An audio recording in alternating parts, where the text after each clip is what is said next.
السلام علیکم، آپ دیکھ رہے ہیں کے نیوز ایچ ڈی۔ میں ہوں حارث علی شاہ گیلانی۔ چلتے ہیں آج کی اہم خبروں کی طرف۔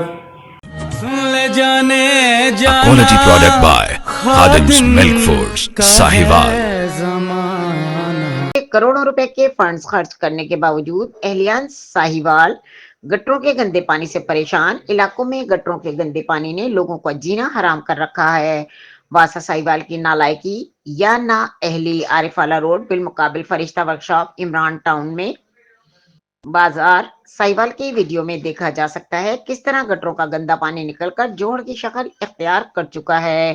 شہریوں نے واسا کے ایم ڈی اور سترا پنجاب کے سی ای او کو فی الفور تبدیل کرنے کا مطالبہ کیا ہے۔ صفائی ستھرائی اور گٹروں کے نظام کو بہتر بنانے کے لیے انتظامیہ نے اربوں روپے ساہیوال میں لگائے ہیں، اس کے باوجود صفائی نہ ہونے کے برابر ہے۔ اہل علاقہ سیوریج تالاب کے مچھروں سے بیمار ہونا شروع ہو گیا ہے اور شہریوں کا کہنا ہے کہ متعدد بار واسا کے افسروں کو آگاہ کیا گیا لیکن تاحال ہمارے علاقے سے گٹروں کے گندے پانی کو ختم نہیں کروایا جا سکا۔